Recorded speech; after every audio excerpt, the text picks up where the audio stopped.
Isang mapagpalang araw sa ating lahat mga kababayan, Luzon, Visayas at Mindanao. At sa mangsulog tayo ng ating mundo, sana ay nasa mabuti tayo na kalagayan at walang sakit-sakit ang lahat. Ito po sa Shaiba mga kababayan at welcome back dito sa ating YouTube channel. Okay, so mga kababayan ko, kumusta nga pala tayo dyan sa inyo no? Wala na bang baha? Sana wala nang bagyo eh. Or sana wala pa munang papasok na bagyo mga kababayan. Kasi nga grabe, very hassle. Hindi pa ho tayo nakaka-recover sa baha mga kababayan. Di ba nakikita natin sa balita? Dyan po sa Luzon area, grabe po yung baha mga kababayan. Dyan po sa Manila, pater nga yung harap ng Senado mga kababayan, hindi nakaligtas. Yes, binaha po ang harap ng Senado. Sana pumasok yung baha sa loob ng Senado mga kababayan at para maramdaman nitong mga DDS senators na to na mga kurap mga kababayan para maramdaman nila yung paghihirap ng taong bayan. Dahil dito sa dulot ng kanilang pangungurap mga kababayan na sila po ay sangkot sa flood control projects scam. Sino sila, Sir Ivan? Siyempre yung pa-feeling banal, yung pa-feeling pa-victim, yung Mr. Malasakit, at saka yung iba, mga sinungaling makabayan. Diba? Sila dito ang dapat pitikin, sila dito ang dapat tatanggalin sa pwesto bilang senador makabayan. Kung hindi sila binulaga dito ni PBBM, hindi sila mag-iingay makabayan. Di ba napansin ba natin yan? Buti na lang no, si PBBM talagang sineryoso niya dito na pananagutin yung mga kontraktor, pati po yung mga politiko na kasabwat dito sa pangungurap at saka dito rin po sa mga ghost projects na gawa ng mga korap na mga kontraktor makabayan. Pinapanagot dito ni PBBM yung mga politiko at yan po ang maganda makabayan at si PBBM lang dito ang nakagawa niyan. Diba? Sana bahain po yung loob ng Senado. Tas according po sa balita makahaban ko na Pag-asa, nandun na po sa ibang bansa yung bagyo. At sana wala pang susunod na bagyo. Kasi nga dito rin po sa Leyte makahaban ko, pati nga doon sa Davao, diba, sa Mindanao area, dito rin po sa Leyte, sa lugar ni Sir Ivan, at dito ho mismo sa lugar namin makahabayan, diba lagi ko sinasabi, kapag meron pong ulan or malakas yung ulan, ilalo na kapag meron pong bagyo makahabayan, talagang babaha dyan sa entrance dito sa lugar ni Sir Ivan. So, yan po ang problema or isa po sa problema dito sa Leyte makabayan. Kapag meron ng bagyo or ulan, problema talaga dito. Pero sanay na po yung taga Leyte makabayan. So sana no, ito na po ay masolusyonan. Kasi nga, since noon pa ho, sa naiilan na po ng mga presidente ang lumipas or naupo, hindi pa rin ito nasolusyonan makabayan itong baha na ito. Lalo na sa panahon ni Digong. Tapos si Digong pa-feeling dito makabayan, parang pag-aakala niya na siya nandito yung pinakamagaling na presidente. Siya nandito yung laging tinitangala ng mga DDS, ng mga supporter, ng mga gonggong, ng mga tanga at saka mga bobo na lagi lang sinasabi, best president daw si Digong sa ating bansa. Kasi siya lang daw dito yung nakapag-resolba ng corruption, nakapag-resolba daw ng droga, at saka marami pang ibang makabayan. Di ba yan po laging piniportray ng mga DDS? Kaya nga yung nangyari, meron pong nangyari doon sa Davao ng makabayan ko, na nakaroon sila dito ng rally. At saka ang rally ang kanilang gagawin ay 5 months makabayan. Isipin nyo, straight 5 months sila na magra-rally doon. Tiba-tiba yung mga organizer. Tiba-tiba yung mga Duterte. Kasi nga yung rally nila doon, negosyo yan eh. Diba organizers? Organizer ng mga maisog, organizer po ng mga DDS supporter. Diba yan po ay negosyo nila makabayan. Isipin nyo, 5 months sila mag-rally, straight yan. Ang dapat panawagan ho ng mga DDS, kasi nga ngayon makabayan, ang kanilang rally para daw palayain na at saka iuwi sa Pilipinas itong si Digong makabayan. Yan po ang panawagan nila sa rally ngayon. 5 months straight makabayan. Nagpanik kasi itong mga DDS. Kasi nga 'di ba, month from now, September 23 makabayan, next month ho, yung mag-start na yung hearing. Ang formal hearing po ni Digong doon sa ICC. That is September 23. Di ba lagi po sinasabi po ng mga DDS na meron nang mangyari na kaabang-abang this coming September 23 makabayan. Tapos ang pinag-post ng mga DDS dyan sa Facebook account nila ay nakalaya or makakalaya na daw itong si Digong makabayan. Hindi ba nila alam na umabot ho ng 300 yata, if not mistaken? I'm not sure sa number mga kabayan, basta 200 to 300 yata yon ang meron pong interesado or nagpasa ng kanilang letter doon po sa ICC mga kabayan na handang-handa sila na mag-witness against dito kay Digong tungkol doon sa war on drugs mga kabayan. 200 to 300 na po yung bilang na gusto mag-witness against dito kay Digong. Kaya nga panic mode sila ngayon, kaya nagkaroon sila ng rally dyan sa Davao City mga kabayan. Tapos meron pong mali sa kanilang sinasabi. Ano yan Sir Ivan? Kasi sabi nila doon sa kanilang drone shots mga kababayan kahapon or kagabi nga pala, sabi nila God save PRRD daw. God save PRRD. Mali yan. Dapat God save the Philippines, hindi PRRD. Kasi si Digong, kung bakit siya nandun sa ibang bansa sa ICC, kasi siya po ay pinapanagot sa kanyang krimeng ginagawa sa bansa natin mga kabayan. Pangungurap at saka krimen. Kaya nandun ngayon ito si Digong sa ibang bansa mga kabayan. So ipapakita ko muna sa inyo kasi nga sumabat rin po itong si Mocha Uson mga kabayan kasi nga diba merong rally doon sa Davao. Doon rin po sa rally mismo mga kabayan, ginplay po doon sa kanilang rally itong video na to ni Mocha Uson mga kabayan. At atin itong ididebang at saka babanatan itong si Mocha Uson mga kabayan kasi mukha yatang ipinagtatanggol niya dito itong si Joel Villanueva. Alam natin si Joel, siya po sangkot dito sa flood control projects scam mga kabayan. Pero dahil itong si Joel isang DDS na supporter, ipinagtatanggol na mga kabayan. For more details, let's watch this. Flood control project?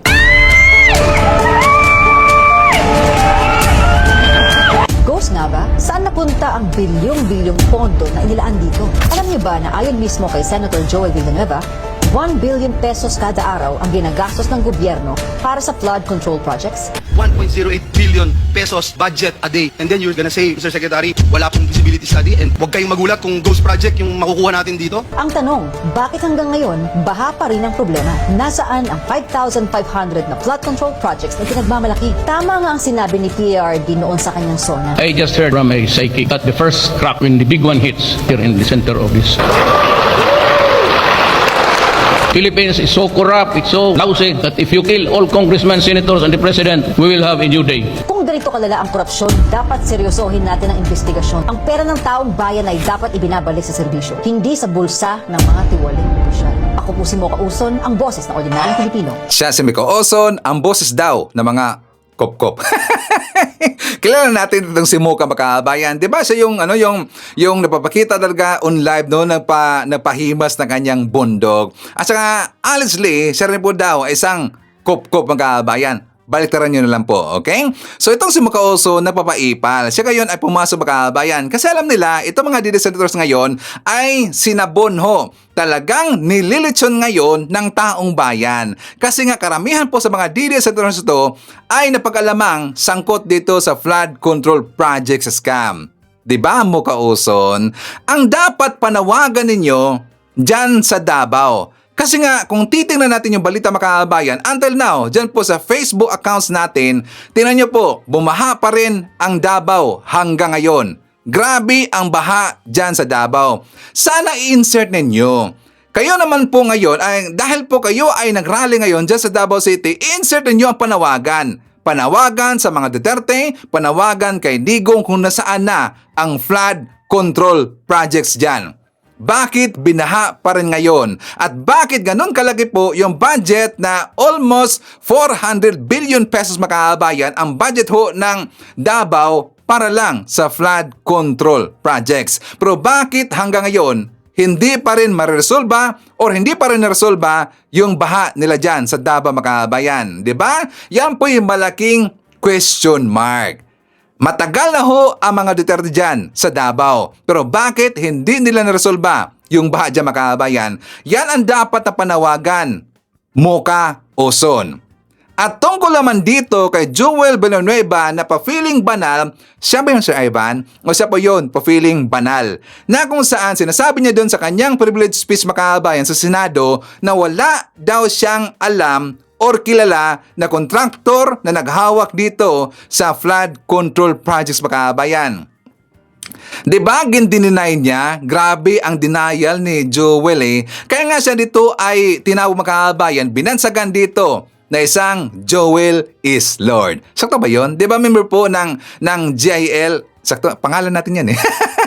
Pero ang ating channel mga kababayan, hindi yan GIL, kundi Jill ho yan. Pangalan ho yan si Ivan, Jill. Diba? Andito naman po sa Hanay, sa religious group nila ni Joel Villanueva, that is GIL or Jesus Lord mga kababayan. Pero iniba na po ng taong bayan, Joel is Lord. O diba? Pa-feeling Lord mga kababayan. Pa-feeling perfect dito. Pero meron siyang alam dito. Bakit si Ivan? Kasi di ba siya po ay binuking ni Senator Panfilo Lacson doon po sa kanyang privilege speech mga kababayan. Doon natin napag-alaman na kasama pala ni Joel Villanueva yung district engineer mga kababayan ng DPWH. Kilalang kilala niya kasi palagi niyang nakakasama mga kababayan. Pero bakit yan nasasabi ni Joel Villanueva na wala siyang kilala dyan sa DPWH, wala siyang kilala ng mga contractors, at wala na siyang alam sa campaign donors mga kababayan? Napag-alaman ho yan na nabibigay po ng campaign donors or donations yung mga contractor na gipanhire nila para sa flood control projects, siyempre para po makakuha ng proyekto itong mga contractors mga kababayan. Katulad po yan sa ginawa ng pamilya Diskaya. Diba? Nakita natin na magaling talaga sa PR itong pamilya Diskaya mga kababayan. Kasi nga diba sinabi nila na gumanda ang kanilang buhay simula na nagkaroon sila ng projects galing po sa gobyerno mga kababayan. Pumasok sila ng DPWH. Hindi ho yan basta-basta. Ang DPWH na bibigay po ng project sa mga kontraktor mga kababayan kapag hindi ka marunong magpadulas. Dapat magaling ka sa PR mga kababayan. Nandyan na po ho yan. Diba? May kipag-deal ka niyan. Para silang salesman mga kababayan. Hindi para, salesman talaga yan eh. Diba? Yung salesman, nagdi-deal na po yan, meron pong agreement na under the table mga kababayan. Nandyan po yan yung mga donations, mga pangako. For example, siguro ito pong ginawa na pamilya Diskaya or ng mga contractors dito po sa mga district engineers na to na sila ay pangangakuan ng donation and also campaign funds mga kababayan. Kakausapin po nila yan. Siyempre, merong kinalaman dito yung mga senators mga kababayan. So ipapakita ko muna sa inyo itong speech ni Senator Lacson. For more details, let's watch this. Sa Bulacan First Engineering District na pinamumunuan na magkasunod na tinanggal sa pwesto na sina dating District Engineer Henry Alcantara at ang pumalit sa kanya na si Bryce Hernandez. Napag-alaman naming talamak ang ganitong kalakaran. Bakit? Sapagat ayon sa mga contractors at DPWH officials na nakipag-usap mismo sa akin at aking staff, ang dalawang ito ay halos pareho lang ang pagmamahal sa pera. Napabalita pa nga kamakailan na ang isa sa kanila ay nakakapagpatalo ng daang milyon sa isang kasino dito sa Metro Manila. Mr. President, sa District Engineering Office na ito, sa ilalim ng pamumuno ng dalawang nabanggit na opisyal, para sa taong 2024, 28 proyekto ang pare-pareho ang pondo kahit magkakaiba ang specs, disenyo at haba. Distinct. Babalikan po natin, Mr. President, mamaya ang lalawigan ng Bulacan na aming maituturing na pinaka-notorious pagdating sa anomalya ng flood control projects base sa aming mga findings. Alam natin na yung DPWH na ahensya mga kababayan, yan po ang pinakakurap na ahensya. Diba? Alam natin yan. Yan po ang pinakakurap na ahensya mga kababayan. Kaya nga pinasok ng mga kurap din ng mga kontraktor, pinasok rin ng mga politikong mga kurap mga kababayan. Yan pong DPWH, parang nagiging gatasan nila. So ito pong pictures, ito pong speech ni Senator Lacson mga kababayan, ang dami talagang nawindang dito ng mga politiko. Lalo na si Joel Villanueva. Kasi nandun po sa pictures, ipinakita na Senator Lacson yung kanyang kasama na itong si District Engineer mga kababayan na si Henry Alcantara, nakasama na ho ito many times ni Joel Villanueva mga kababayan. Tapos sasabihin dito ni Senator Joel na wala na siyang kilala na District Engineer na humawak ng flood control projects mga kababayan. Pero sino yon?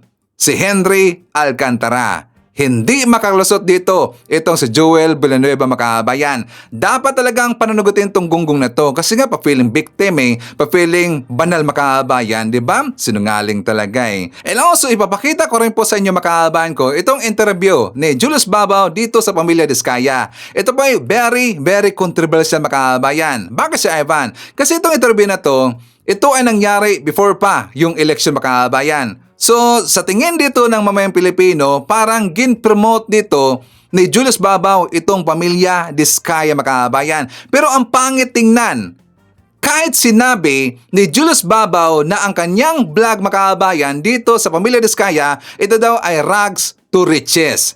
Rags to riches lifestyle vlog na mga kababayan. Di ba yun po ang pulusot? Pero anong sabi? Ang sabi ni Vico Soto na daw, ito daw ay paid interview mga kababayan. So, papansinin muna natin itong interview ng mga Diskaya kasi nga tungkol dito no sa kanilang yaman mga kababayan. Pati nga yung sasakyan, ang dami talaga Ang dami lang sasakyan na collection mga kababayan, umabot yata ng 40 if not mistaken. Tapos meron siyang nasabi doon, merong sinabi doon itong si Sara Diskaya na kung bakit binili daw niya yung Rolls Royce na sasakyan mga kababayan dahil lang daw sa isang umbrella. Ito ang video. Ano yung naging parang gateway para gumanda ang buhay ninyo? Nag-DPWH kami. Gano'ng karaming kotse meron kayo? Parang personal use lang namin, nasa 30 plus na yata siya. 30 plus? 40. Nagagamit niyo ba lahat yan? Yun, hindi na nga. Hindi na nga, kasi dami. So, mostly American car siya. Sabi nila, white and black. Yung Lincoln Navigator siya. Black and white. Black and white? Yes. GMC Denali. So, black and white version din siya. Walang ganito sa Philippines. Sa YouTube? Nasa Grand Wagoneer. Pinaship ko from the US. From the US. Nagmamaneho ka rin? Marunong mag-drive, left, right. Hindi marunong mag-park. Si Suburban. Tsaka si Wow, ganda. Alphard, Dodge Ram. And then the Tundra na Toyota. Imported din to, no? Yes. Ano walang ganito dito, no? And then the Toyota Sequoia. This is the TRD Pro. So, more sports, tapos ito yung capstone, yung high-end niya. X5, tsaka yung F8 na Jaguar. Jaguar naman to. Yeah. Altera. Ano na to, hindi na nag-reproduce to. So, Mercedes-Benz yan, GLS. S is one of the S-Class series ng Benz. And then the Volvo XC90. Ito yung gustong-gusto ko na dati na unang bilhin. Nung nabili na namin siya, hindi ko na ginagamit. This is one of the most expensive purchases na kotse noon. Nabili namin. This is the autobiography Range Rover. Range Rover. The Evoque.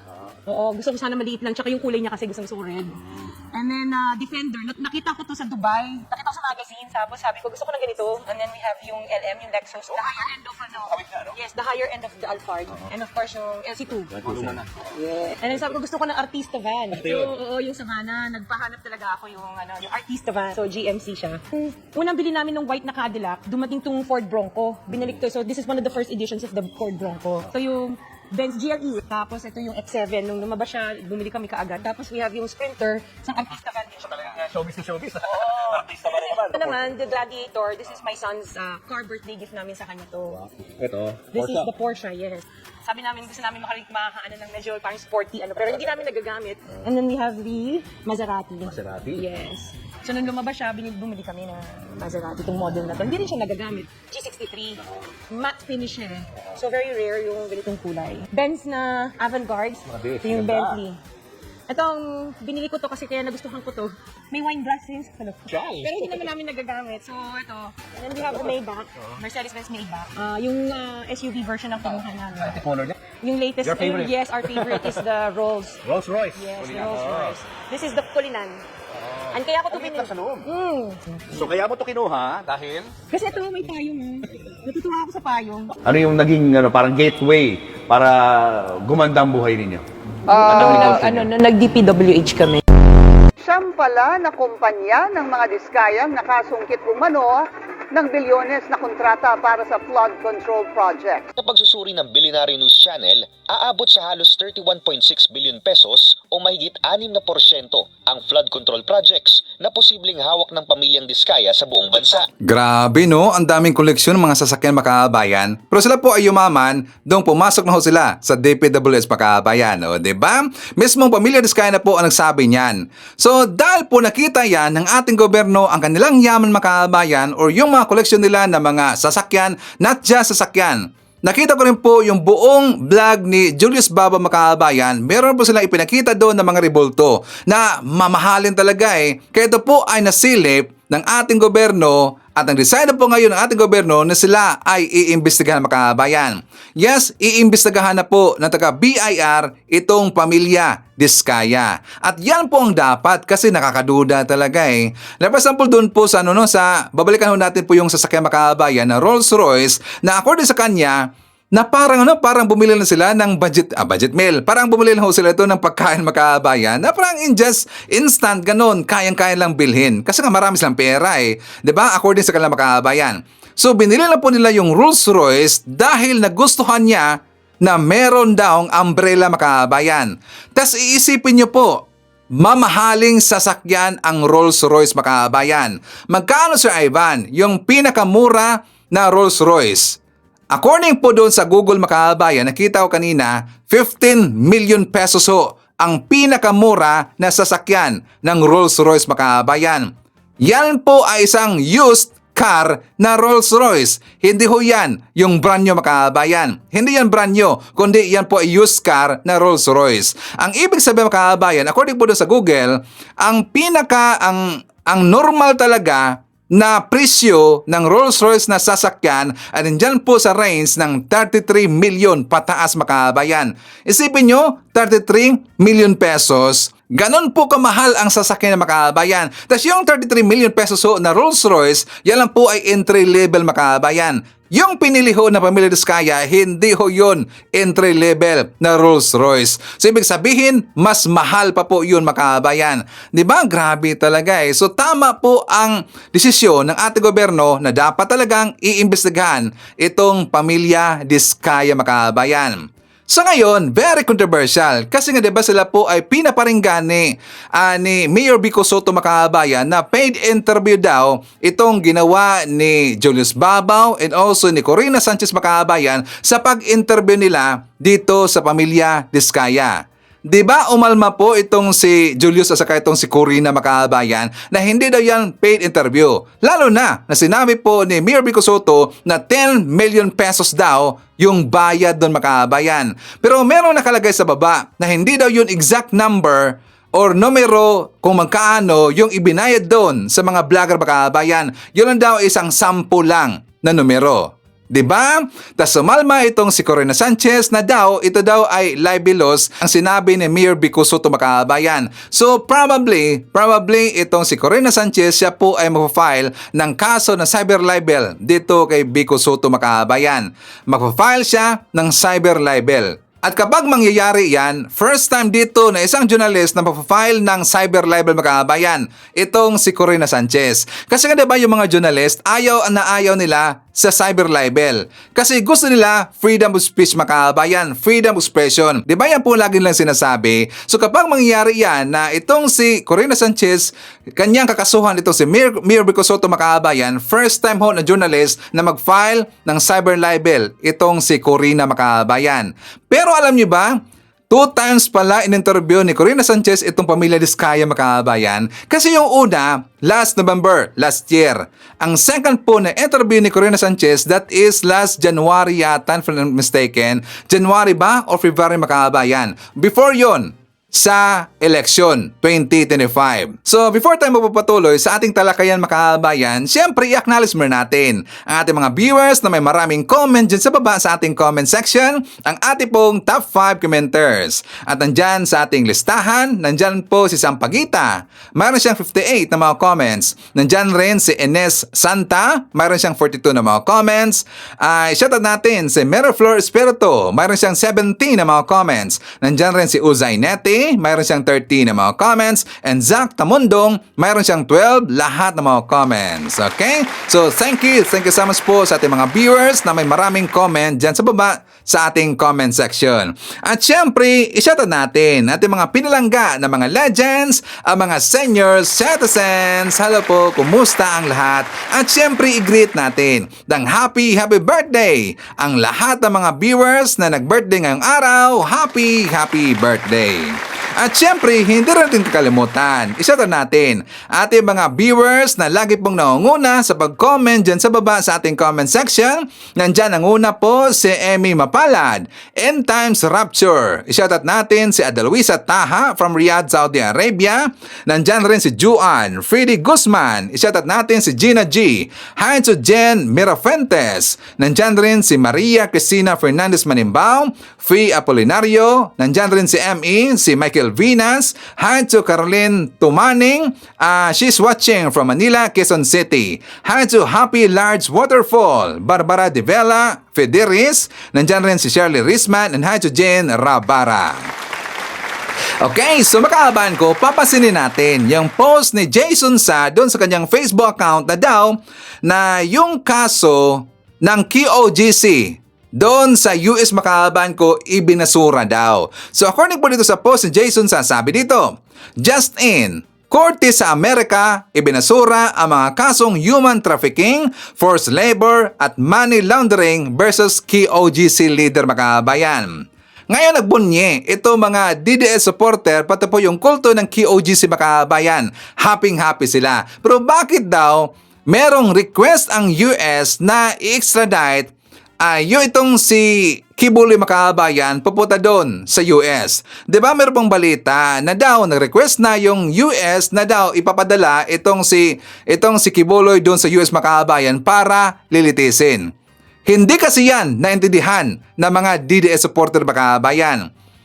Yung ibig sabihin po ng balita na ipinost ni Jason Sa, yun lang po yung leader na nandun sa US Makabayan na nilitis ng korte ng US. Hindi po si Kibuloy, kundi yung leader lang na nandun sa US Makabayan, di ba? Kasi si Kibuloy nandito po sa Pilipinas, so hindi pa nalilitis ito si Kibuloy doon sa US Makabayan. Kaya ngayon po in-request ng taga-US na ipapadala ito si Kibuloy doon sa US Makabayan para siya po ay lilitisin. So ngayon, kung papansinin natin itong mga comment ng mga DDS supporter pati po yung kulto or membro ng kulto ni Kibuloy kasi sila ay naguguluhan makabayan kung bakit daw nag-post si Senator Risa Ontiveros na ipapadala ito si Kibuloy or merong extradition request itong si Kibuloy makabayan. Diba sila po ay naguguluhan? Bakit? Kasi hindi ito in-explain ni Jason Sa na hindi naman si Kibuloy ang ibig sabihin doon sa balita na kung saan ibinasura daw ng korte ng US yung mga kaso ng QOGC Makabayan. Hindi naman kasi si Kibuloy. So dito po sa post ni Senator Risa Ontiveros, sabi dito, the Philippines has a clear legal basis to temporarily surrender Apollo Kibuloy to the United States and ample justification to do the same. So dito tayo sa baba Makabayan. Sabi dito, Kibuloy has victims in the US who have waited too long for justice. Hindi rin tama na patagalin pa ang kanilang laban. If we continue to delay, we are denying them their right to be heard. Dito sa Pilipinas, malinaw na sinusubukan niyang gamitin ang kanyang yaman at impluensya para iwasan ang pananagutan. He, through his followers, has tried to intimidate witnesses kahit nga nung Senate hearing kung ano-ano ang mga kondisyon na ginagawa niya para lang hindi sumipot sa pagdinig. So yun po ang maganda makabayan para sa akin. Agree na agree ako na ipapadala ito si Kibuloy doon sa US. Kasi nga alam mo natin ang justice system dito sa Pilipinas makabayan. Diba? Diyan pa nga lang sa Korte Suprema na kung saan karamihan dyan appointed ni Digong Duterte. Supreme Court yan makabayan. Diyan po sa Senado, karamihan dyan, DDS senators. So walang kwenta. dapat ipapadala ito sa Kibuloy doon sa US makabayan. Di ba? Kaya nga napapanik na ngayon itong mga DDS kaya nagkaroon sila dito ng rally makabayan. Ngayon, alam nyo ba na nawindang itong mga KOGC member pati po yung mga DDS supporter makabayan dahil dito po sa sinabi ng isang DDS vlogger na si Joey the Viber na daw karamihan sa mga KOGC member ay dating NPA makabayan. Ang daming umalmaho na mga KOGC member. Kinuyog nila itong si Joey the Viber. Baka totoo ang sinabi ni Joey makabayan. Di ba mga DDS? For more details, let's watch this. Ang mga tao kaya talaga nabudol is because of Inday. Totoo yun. Kaya si Inday, kailangan niyang patawarin yung sarili niya. Kailangan patawarin ni Inday yung sarili niya. At tanggapin na kahit siya nagkamali. Para tayong mga supporters, mapatawad rin natin yung sarili natin. Kaya tayo nagkamali. And Inday actually showed that humility, no? That capacity. Kaya rin ako bumilib dito kay Inday eh. Kasi nag-apologize, alam mo nag-apologize siya sa KOJC? Ilang beses siya profusely apologizing sa KOJC. Kasi ang KOJC, karamihan sa mga members niyan, mga dating NPA. So, alam niyo naman yung mga NPA, mga titindi yung mga dating NPA, yung pagka sumapi ka dyan, or kahit pa sabihin natin na NDF ka, or yung urban operative ka, ganyan-ganyan. Basta ikaw, nag-lean ka towards that group. Grabe ang ideological sense mo. Talagang grabe talaga na pag ayaw mo, ganyan. Eh, syempre, mga NPA, mga anti-Marcos talaga yan to the bones, di ba? Anti-Marcos talaga yan to the bones. Biruin mo na convince ni Inday na botohin si Bongbong. Oh, di kaya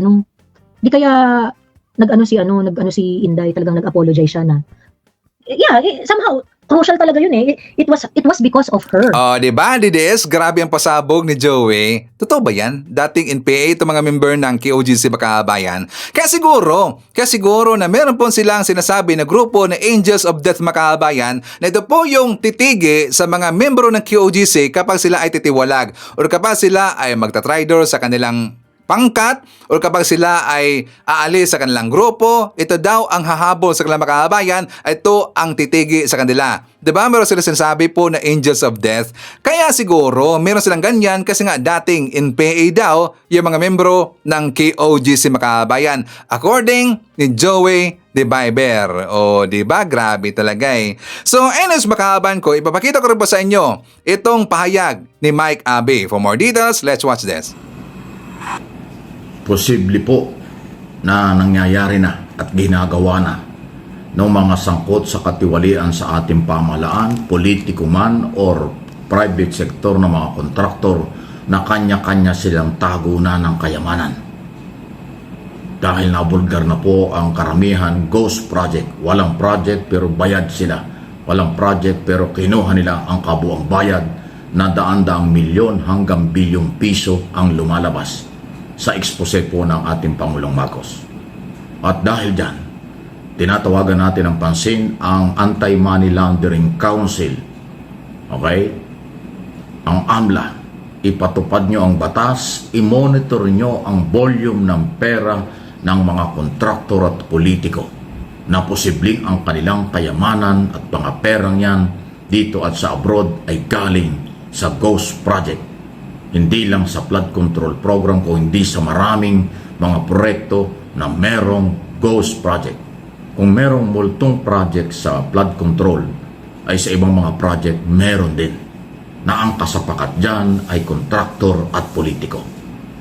Kaya kayong mga taga-AMLA, Anti-Money Laundering Council, hindi po pangkaraniwang tao ang complainant dito kung hindi mamamayang Pilipino sa pangunguna mismo ni Pangulong Marcos.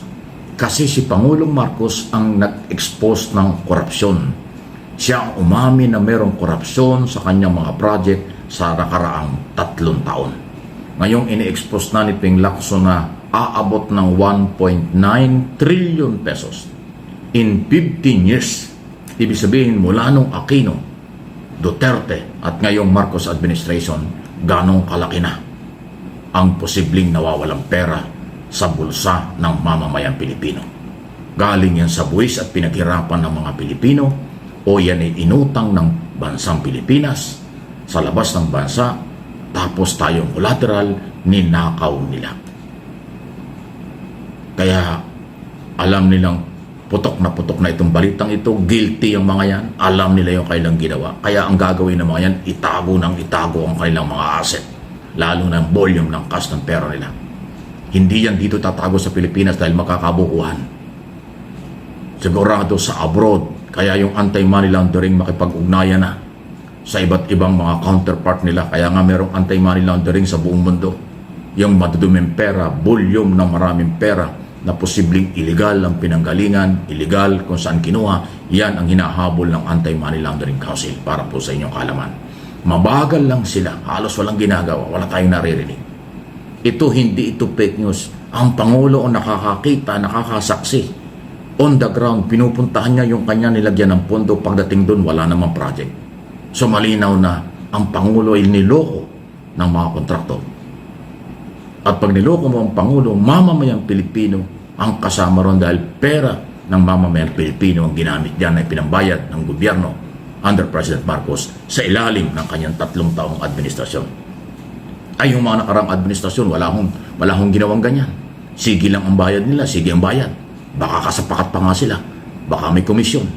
Nakita naman niyo yung expose ni Ping Lacson. Ultimong COA, Commission on Audit. Mayroon ding porsyentong komisyon. Nangomisyon din daw sila, sabi ni Ping Lacson. So, engineer ng Public Works and Highway, nag-inserso na politiko, both Congress and Senate, mga local official na posibleng kasapakat din. Yan po ang komita at mga kontraktor. Kung 40% na lang ang napupunta sa project, malaking kalahati, 60% ang ninanakaw nila. Yun ho ay doon sa minakitang project kahit papaano. Pero yung totally, walang project pero bayad, 100% ninakaw yun.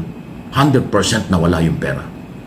Yung 40% natira pa dahil nakonsensya pa siguro, sinimulan yung project, tinago na yung pera, nakatiwangwang.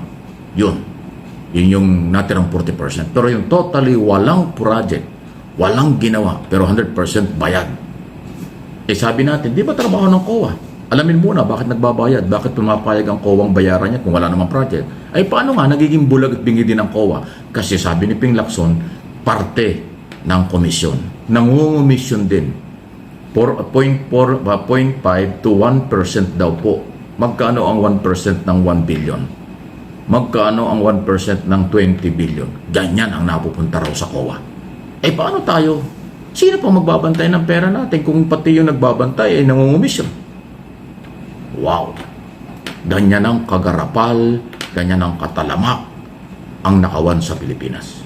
Nakakalungkot dahil napakaraming buhay ang nawala kapag may flooding, habagat, LPA, typhoon. Nakikita natin, wash out ang mga bahay. Dala-dala ng baha, mga ari-arian, buhay natatabunan ng buhay, nalilibing ng buhay ang mga inosenteng mamamayan dahil sa baha, flooding at kung sa landslide at iba pa. Eh kasi nga yung tubig hindi dumadaan sa ilog, dumadaan sa residential, commercial kasi walang ilog, barado yung ilog. Yung flood control project hindi ginawa kahit nabayaran na. Ganon kasama, ganon pong kagarapal sila. So, sa tingin ko nga po, kanya-kanyang tago na ngayon ng kayamanan ng mga nangurakot. Kung paano hahabulin niyang gobyerno is another story. Pero, dapat kasing kasuhan na at hulihin. Kahit under investigation pa, hulihin ang mga taong yan. Katulad sa Amerika, Canada, sa Europe at malalaking mga bansa. Ang mga under investigation, hinuhuli, kinukulong na. Ang asset, hinuhold na. Yan ang dapat gawin ng Philippine government. I-hold kaagad ang mga asset ng mga kontraktor na involved dito at mga politiko. Yun ang magiging ebidensya laban sa kanila. Saan galing ang pera nila? Bakit sila napakaraming milyon? Kung kontraktor, eh kasi nga ninanakaw nila walang project. Sagad-sagad na po sa buto. Sagad-sagad na po sa sobrang kasamaan ang pang-aabuso sa Pilipino. Kaya pala ang Pilipinas napakayaman sana, napakaunlad sana, pero dahil hindi natin naramdaman, dahil ganyang kagarapal. Ngayon lang natin nalaman under President Marcos. Bakit yung mga nakaraang presidente wala sinasabing ganyan? Mayroon pa nga presidente niyan ang dating napakatapang. Wala naman palang pinakulong na graft in corruption. Mayroong isang pinakulong, yung pala hinaras lang, acquittal without evidence, walang ebidensya, kaya na-dismiss. So, nasan yun? Sayang. Naniwala tayo, matapang, yun pala, wala naman. Oh?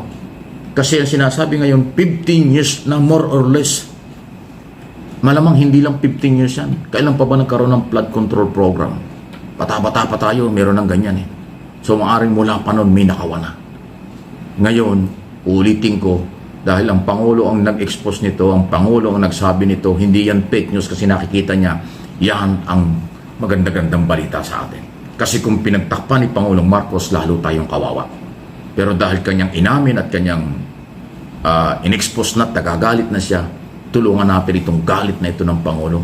Panawagan natin sa Pangulong gamitin niya ang kamay na bakal, gamitin niya ang lahat ng pwersa na ayon sa batas para mahuli at ipakulong ang lahat ng nagnakaw, nagsamantala sa dugot pawis na pinaghirapan ng mga Pilipino at silang magbabayad sa mga inutang na nawalang pera at mawawalang pera sa Pilipinas. Okay, so i-share na natin. Nandyan po si Fel Macabato, Tony De Los Reyes, Abing Sulet from USA, California. Kasama rin natin si Monet Borromeo, Josephine Gallego, Carmelita Barba, Evelyn Garcia. Nandyan rin si Lito Bungalan at saka shoutout sa Bungalan family na nandyan sa Muntinlupa City.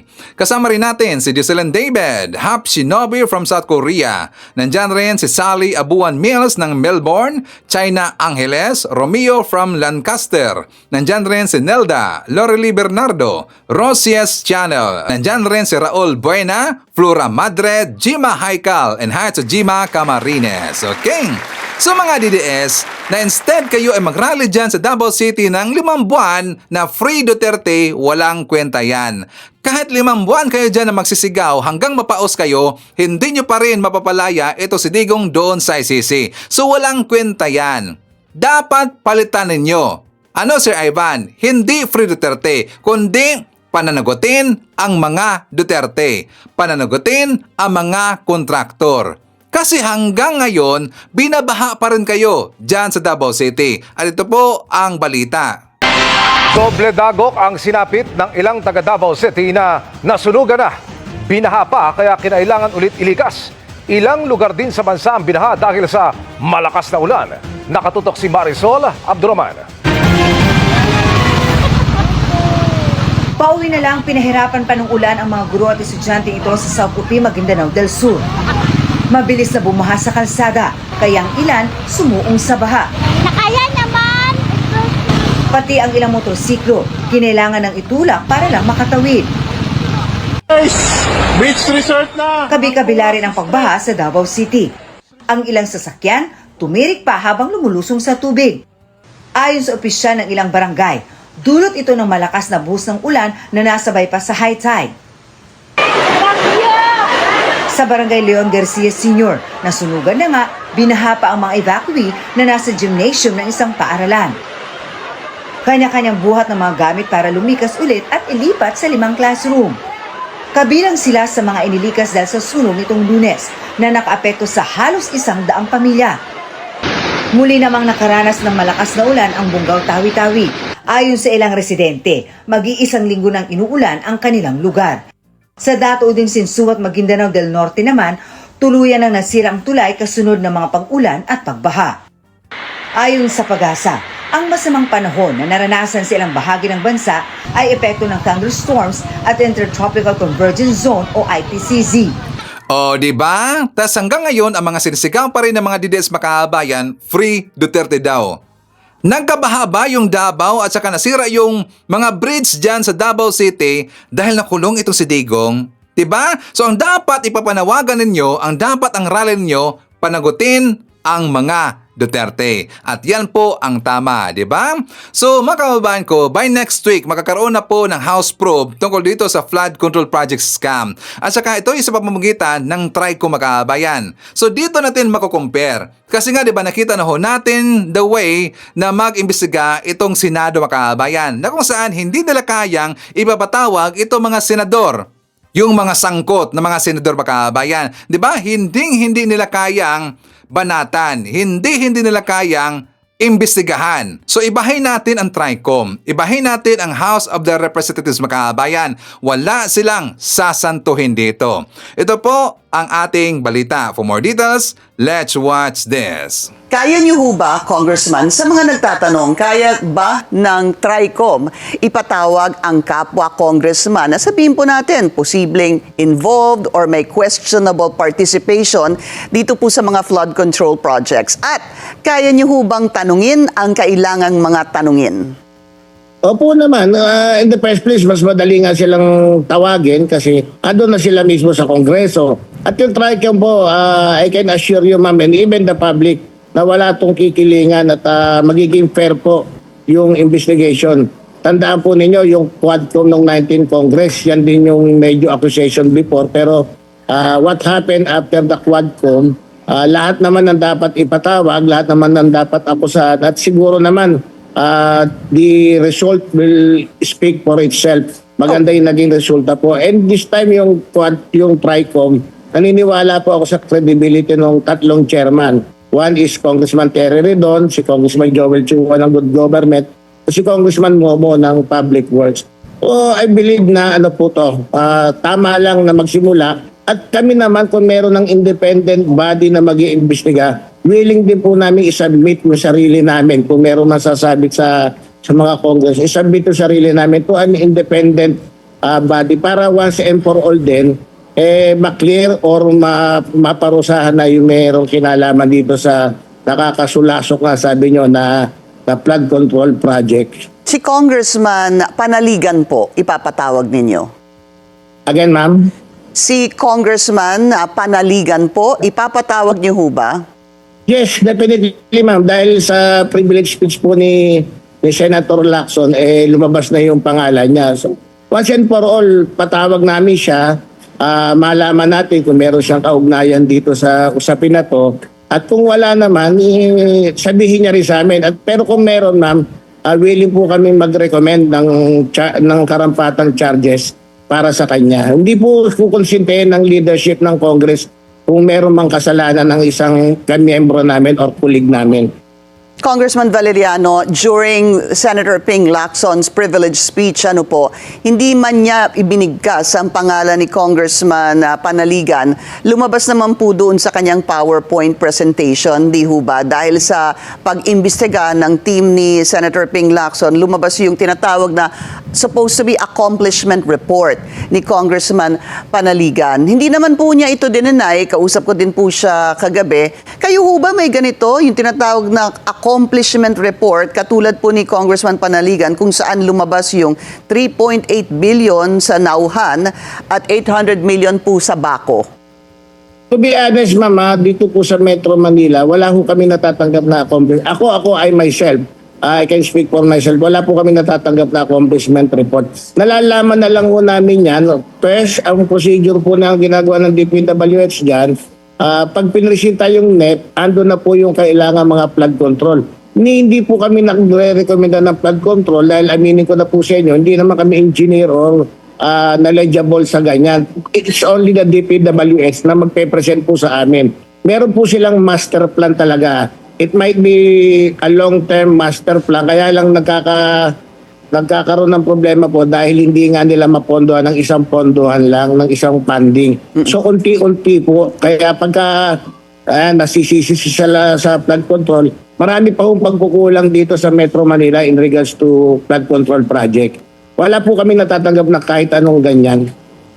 Let me just kind of clarify that, sir. Yung lumabas po sa video presentation ni Senator Ping Lacson is supposed to be an accomplishment report by the congressman. Hindi po galing po sa NEP, etc. I know what you're saying. The budget originally comes from the NEP, Pero ang lumabas sa kanyang pagsasaliksik ay si Congressman Panaligan mismo ay meron po siyang inilabas na accomplishment report. Ibig sabihin yung kanyang accomplishment report bilang congressman ng Oriental Mindoro, at doon po lumabas yung mga Nauhan at 3.8 billion at Baco to the tune of 800 million. So, doon po nagtaka at nagkaroon po ng pag-uusap doon sa privilege speech ni Senator Ping dahil nga, tama ho ba yun? Palagay ninyo na pag nagkaroon po kayo ng funding galing sa sa DPWH, ay ilalagay niyo po yon bilang accomplishment report ninyo? Medyo nag-choppy po yung ano nyo, hindi ko masyado naintindihan. Alright, ulitin ko lang po. What I was trying to say, sir, is that ang nangyari po, si Congressman Panaligan, sa kanya po nanggaling itong accomplishment report na inilista po Nauhan at 3.8 billion and Baco at 800 million. Tama ho ba yun na ginagamit o inilalathala ninyo bilang congressman ang accomplishment report kung saan nakadetalye nga po yung mga proyekto that was funded in your particular congressional district? Hindi ko po alam sa parte ni Congressman Panaligan. It's either hiningi niya yon o talagang nagmo-monitor siya ng flood control project na yun. Pero as far as dito po sa Metro Manila is concerned, wala po kaming report na ganyang hinihingi o may ginagawa regarding sa flood control project. Alright. So, kayo po, wala po kayong ganon. Ibig sabihin, Wala plain po, and simple. wala po. Definitely negative po. But do you submit, sir, that kapag kahit na po sinong congressman ay ilalathala ang kanilang accomplishment report, kahit nasaan po, kahit na ilaw, road repair, flood control projects, palagay niyo ho ba, responsibilidad din niyo na i-check kung tama po yung pagkagawa doon sa proyektong ito, being that isinama niyo po sa accomplishment report? Ganito po ganito po ang ginagawa pa namin. Kami po nagpo-propose sa DPWH ng project. Nagre-request po kami kung ano needs ng district namin. It's either magbigyan po kami or hindi. Pero ang implementing at ang may hawak pa rin po ng budget, yung DPWH. So, I don't think na masama po sa accomplishment report ng congressman dapat yung mga nangyari na yun. Kasi sa totoo lamang po, request lang naman yung amin at marami po kaming request na hindi na pagbigyan ng DPWH, ng DepEd. Sa district ko po, marami pang classroom na kailangan at yan po matagal ko na rin hinihingi sa Department of Education. Merong napapagbigyan, merong hindi. Opo. Pero to be an accomplice sa isang congressman, baka hindi po. Pero totoo yun. Kami po ay naglalabi, kami po ay nagre-request sa mga department natin na sana yung ibang needs ng district ay mapagbigyan nila. Right. So, again, it's best to really clarify that kahit na po galing sa NEP yung budget, kayo po mismo bilang congressman, dahil kailangan nyo pong pagandahin din po ang inyong distrito, kayo po, gaya ng sabi nyo, ay naglalabi sa DPWH para po isama. Tama po. Go ahead, sir. Tama po, naglalabi po kami talaga. Ma'am, kami po, ako tulad ko, for 1 year, meron akong priority project na sana gusto kong mangyari o ma-implement sa district ko. Nire-request ko po talaga sa DPWH yun, sa iba sa DepEd. Kayo kung mapapagbigyan po nila o hindi, call po ng DPWH yun. Meron naman po talaga napapagbigyan at yun po maganda sa amin kasi sabi ko nga sa inyo, hinahanapan din naman kami ng mga constituency namin ng ano ba nagawa mo, Congressman. Pero yun po, sa totoo lang, sabi ko nga pasipaganda ko paano mo i-request sa DPWH. At sana magkaroon ng funding lagi. Dahil lang lagi pong problema ng DPWH at ng ibang department agency yung funding po regarding sa project na gusto mangyari ng Congressman. Alright. So si Congressman Panaligan, surely, as you mentioned a while ago, Congressman Valeriano, papatawag nga dito sa TRICOM, no? What about this, sir? Yung lumabas po that Bulacan got the biggest share in Central Luzon sa flood control projects at 44 billion pesos. This is from 2022 to 2025. Again, 44 billion pesos. Ang tanong ko po, paano yung mga congressmen at congresswomen ipapatawag rin po ba ng Bulacan? I believe there are 6 districts and another one, 6 to 7. I think District 1 yung isa. Patatawag po namin sa TRICOM yun. Once and for all, maklear din nila kasi ghost project po yung sa Bulacan. Titignan din namin kung meron silang kinalaman doon sa ghost project na yon or wala. At lahat naman po yan lalabas naman sa TRICOM. Ang sigurado pong mapapatawag namin at dapat na may alam dyan, yung private contractor na nagsagawa ng project na yan. So magturo na rin siya para once and for all. Maklear din po, 300 plus kaming congressman Siyempre, generalization, sabi nyo nga, pag sinabing congressman, lahat kami nadadamay po dyan, di ba? So maganda na rin magsimula yung TRICOM para maituro na rin kung may 3 o 4 na talagang liable dyan sa mga ganyang proyekto, at least names na rin po. Mapangalanan na rin sila. Palagay niyo ho ba si contractor ay maglalakas loob na ituro si congressman or si congresswoman, sir? Yung contractor po kung Magkakaroon po ng lakas na loob? again, ma'am, Do you think, sir, that the contractor, sabi mo nga, ipatawag na si contractor at name names. Sa palagay niyo ho ba, kayang pangalanan ni contractor, magkakaroon po siya ng lakas na loob na pangalanan si legislator? ma'am, definitely, ma'am, yung contractor ng Ghost Project, blacklisted na po yan forever. So, if I were them, dapat magturo ka na kasi yung company mo tsaka yung pangalan mo talaga ang nasa at stake dito. So, dapat lang na magturo na siya dahil kumbaga hindi mo naman dapat i-shoulder mag-isa yan. Kung talagang ikaw lang ang may gawa niyan, malalaman naman din po natin. Pero I don't believe na mag-isa lang gagawin ng ng private contractor po. So, you agree, kung para po sa inyo, in your opinion, it's a good idea to invite Senator Ping Lacson as well? Opo, definitely, ma'am. Alright.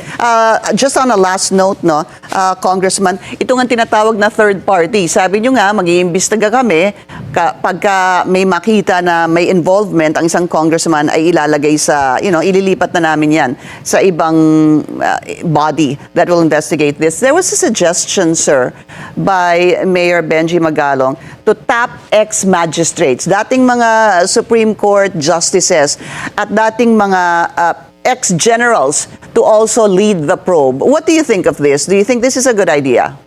Yeah, definitely, ma'am. I agree with that. Sabi ko nga, dapat yung mga the likes of Architect Palafox, yung isa dyan, baka pwedeng merong retired justice.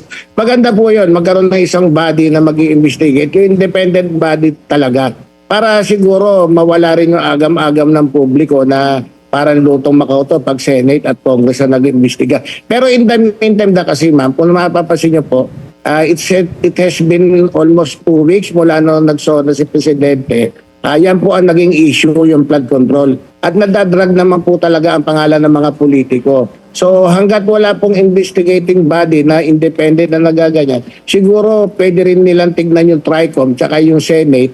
At yan naman po naniniwala ako kapag yan, sabi nyo nga, nilutong Macau ng Kongreso, credibility rin po namin ang stake dyan. At so far naman po, even doon 19 Congress at ngayon, wala naman pong record na gano'n ng Kongreso.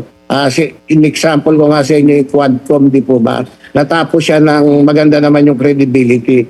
So hopefully po, bigyan din kami ng benefits of the doubt yung Congress at masimulan yung TRICOM nang makita rin ng publiko. Nanonood po ang taong bayan dahil sabi ko nga kanina pa paulit-ulit, may buhay na nawala rito. Lalo na yung Ghost Project, ano po yun? Hindi dapat palagpasin. That is a matter of all scam. Ghost projects, sir, and substandard projects. Okay, so ayan, abangan ho natin yung mangyayaring house probe ng TRICOM tungkol dito sa flood control projects sa Kabayan. So yan po'y kaabang-abang. So anyways, kasama rin natin, nandyan si Evelyn Sanate, Lori Fajardo, Caroline Campos, Gorgunya Angala. Kasama rin natin si Helda Baldobino Pita, Jenna Shin Cruz, Herminia Camigao, Caroline Campos, June Pineda. Nandyan rin si Alfonso Bautista Adam, Nenita Umale, Nelson Kalingasan, Josie Buhay, Nida Ichaka. I-shoutout natin si Lucy Regidor, Miggy Boom, Tessie Molina, Robin Basinga Salindong. Nandyan rin si Arvin Manansala, Josefina Vargas, Johanna Toiler, Venna. Nandyan rin si Eb Chu, Sally Abuan Mills, Lorna O. Villanueva. Nandyan rin si Sandy Yang E. Donquies, Mones Doctolero, Petronelo Pakala Sulayaw Jr. Nandyan rin si Elsa Sabuco, Jeronimo Singgian, Jeco Jerry Cabreros, Mirna Borromeo, and Hai Susunya Hasigawa. Okay, so makakabahan ko, yan natin manakalap na mga balita ngayong araw. Kung nakaabot ka po sa portion na to, sana nakapag-like na ho tayo. Libre po ang mag-share, libre din ang mag-subscribe. Again, maraming salamat sa mga viewers na hindi nag-skip ng ating mga commercials. Thank you so much. At before natin tatapusin ang ating programa ngayong araw, sana sabayan nyo sa Sir Ivan para sa ating live messaging prayer. Panginoon ko, Salamat po sa pagbibigay mo sa akin ng kapayapaan at biyaya. Panginoon, naway samahan mo po akong lumakad. Gabayan ako sa lahat ng katotohanan at bigyan mo po ako ng lakas sa aking kahinaan, pag-asa sa aking pagkabigo at kagalakan sa aking pasakit. Ano man ang mangyari sa buhay, mangyaring hayaan akong maunawaan ang iyong mga intensyon sa likod nito. Hindi sisihin o mamaliing intindihin ka at maniwala na dapat mayroong iyong perpektong plano sa likod nito. Ngayong araw, nais kong hanapin ang iyong mukha sa aking buhay at magsalita at kumilos ayon sa iyong kalooban upang luwalhatiin ang iyong pangalan.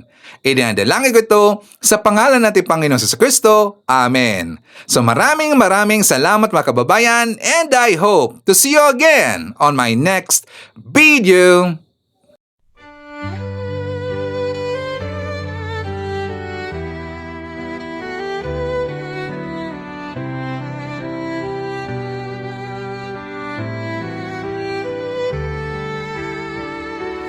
Bawat hakbang tinik ang iyong daan sa sariling bayan, ika'y hinusgahan, ika'y siniraan ng ganit sa kapangyarihan, agilang nagnakaw ng pera ng taong bayan. Pinapasan mong lahat ng dusa, matatag ka, hindi gaya ng iba. Ngunit kahit sugatan, kahit lumuluha, iniisip mo pa din kapakanan ng iba. Bongbong, hindi ka kailanman iiwan. Loyalista hanggang dulo ay nandyan. Kasama mo kami sa lungkot mo at saya. Pagkat Pilipinas, ikaw ang pag-asa. Sa laot ng unos, ikaw ay nag-iisa. Iba'y nagbubunyi sa iyong pagdurusa. Ngunit lahat ngayon ay malinaw na. Katulong mo ang Diyos, nag-iba sila. Ipinaglaban mo ang lahing sinumpaan. Nagkalat peking balita sa mamayan. Binabaliktad nila ang katotohanan, pero hindi na naig ang kanilang kadiliman. Bongbong, hindi ka kailanman iiwan. Loyalistang hanggang dulo ay nandyan.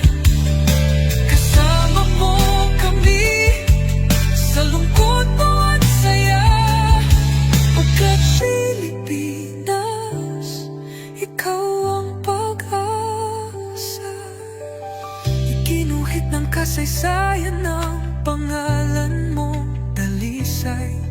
Ngunit bakit tila nais kang burahin at siapolakay? Sa iyong mga mata, may luha ng matinding pagdurusa. Ngunit sa puso mo, bayan pa din ang inuuna. Bongbong, hindi ka kailanman iiwan. Loyalista hanggang dulo ay nandyan. Kasama mo kami sa lungkot mo at saya. Pagkat Pilipinas,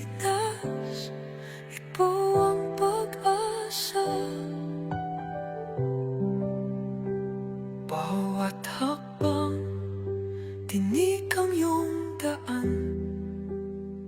Sa sariling bayan, ika'y hinusgahan. Ika'y siniraan ng ganit sa kapangyarihan. Hagilang nagnakaw ng pera ng taong bayan. Pinapasan mong lahat